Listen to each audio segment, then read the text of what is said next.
Você já parou para pensar por que Deus foi tão bom com Davi? Como é que alguém que adulterou, enganou, matou, destruiu uma família, ainda assim foi chamado de homem segundo o coração de Deus? Será que Deus simplesmente passou pano? Será que ele ignorou os erros de Davi? Hoje você vai entender por que a história de Davi não é sobre perfeição, é sobre graça. E talvez, só talvez, ela seja exatamente o que você precisava ouvir hoje. Outro dia, um pastor chegou para mim e perguntou isso de forma direta. Pastor, por que Deus foi tão bonzinho com Davi, com tudo que ele fez? Na hora, eu só consegui soltar um sorriso triste e respondi. Você quer mesmo saber? Porque se você olhar de perto, Davi pagou um preço altíssimo por cada escolha errada que fez. E ele pagou. A história de Davi é muito mais complexa do que a maioria das pessoas imagina. Não foi um conto de fadas, foi um drama, um campo de guerra emocional e espiritual. A vida dele virou um palco de batalhas, não apenas contra inimigos, mas contra ele mesmo. Tudo começou com uma escolha, um olhar, um deslize.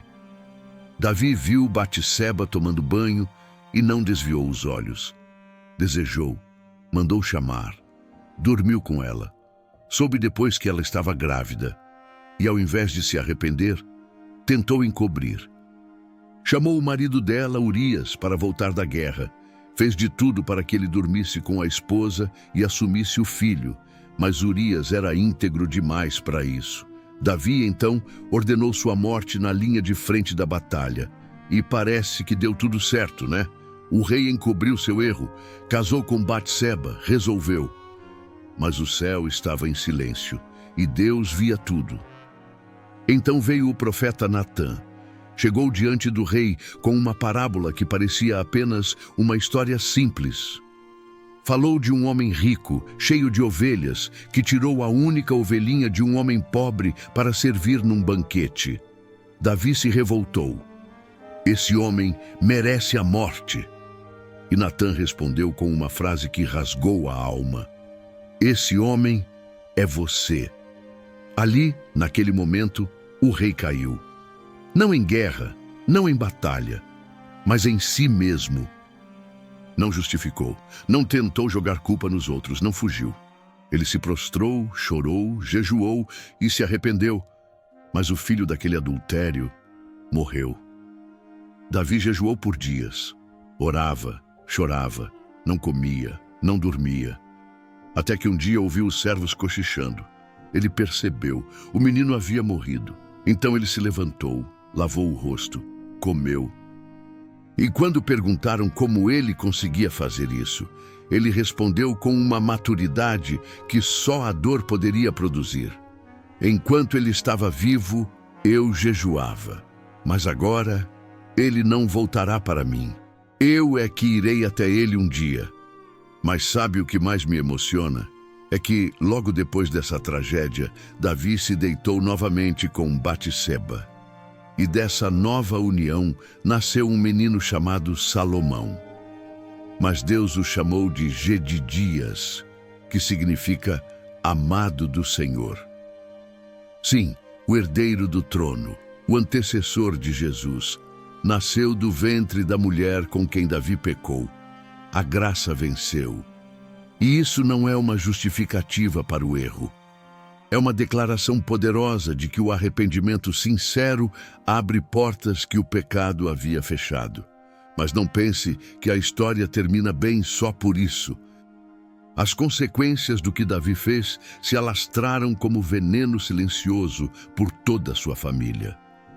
Amnon, seu filho, estuprou a própria irmã, Tamar. Absalão, outro filho, matou Amnon. Depois tentou matar o próprio pai e tomar o trono. E quando Absalão morreu, Davi desabou. Chorou como uma criança. Meu filho Absalão, quem dera eu tivesse morrido em seu lugar. E ainda veio Adonias, que também tentou tomar o reino. Se aliou com Joabe, o general de Davi.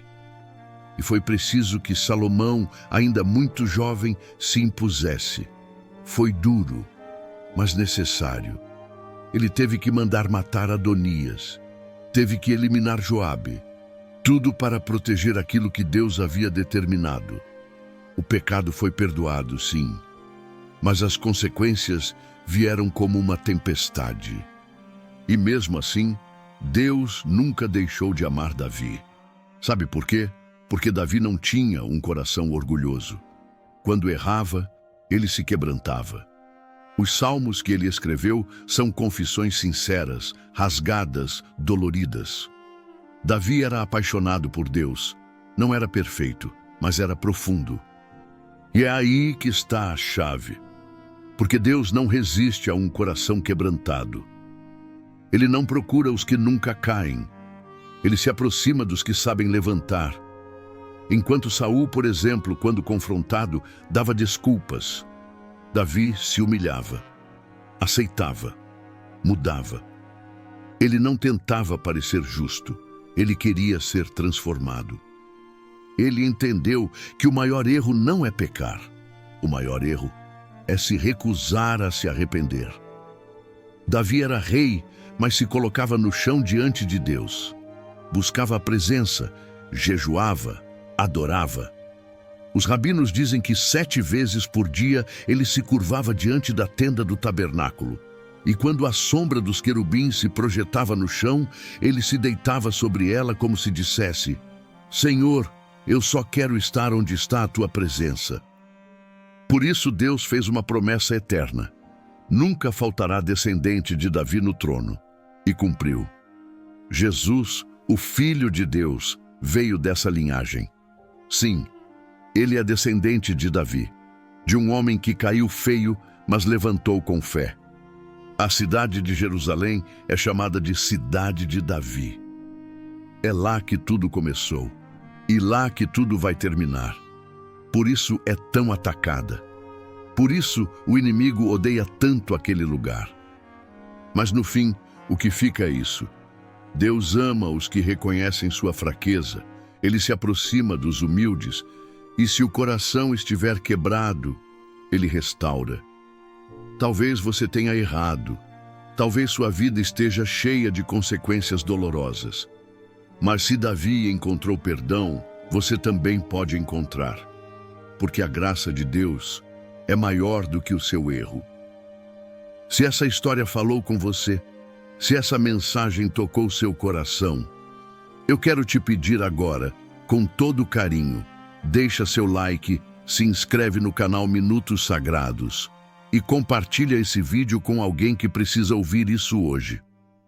E tem mais vídeos poderosos aqui no canal, tá aparecendo aí na tela agora mesmo. Clica e continua essa jornada de fé com a gente. Que Deus te abençoe. E até o próximo vídeo.